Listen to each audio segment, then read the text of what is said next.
Dua kemana dia? Ya. Jembatan gantung sepanjang 160 meter yang menghubungkan Desa Cotpunti, Kecamatan Woila Timur, dan Desa Panton, Kecamatan Woila, ambruk ke dasar sungai pada Sabtu sore. Beruntung pada saat peristiwa tersebut tidak ada korban jiwa. Ambruknya jembatan gantung tersebut bukan karena faktor bencana alam, namun melainkan diduga akibat kabel baja utama penahan konstruksi jembatan sudah usang, sehingga jembatan putus total.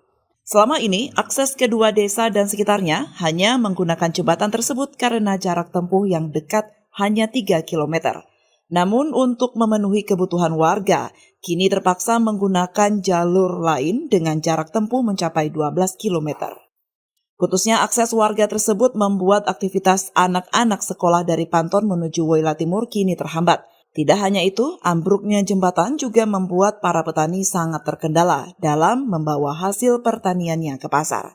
Salah seorang warga, Said Abu Bakar, meminta kepada pemerintah dalam hal ini Presiden Joko Widodo untuk segera membangun jembatan baru bagi mereka, agar akses lintas bagi anak sekolah dan warga sekitar kembali lancar seperti biasanya. Untuk membeli barang tu, makanan ekonomi menuju ke desa Kuala Bay.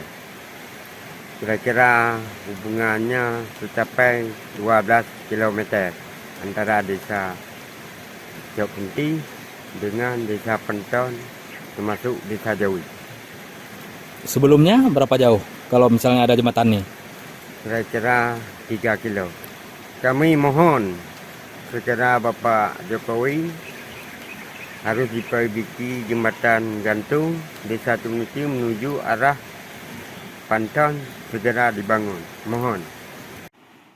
Sementara itu, pasca ambruknya jembatan gantung penghubung antar kecamatan tersebut, tim teknis dari Dinas PUPR Aceh Barat telah diterjunkan ke lokasi kejadian untuk melakukan inventarisasi dan kajian penyebabnya, agar proses perbaikan jembatan dapat dilakukan dengan segera.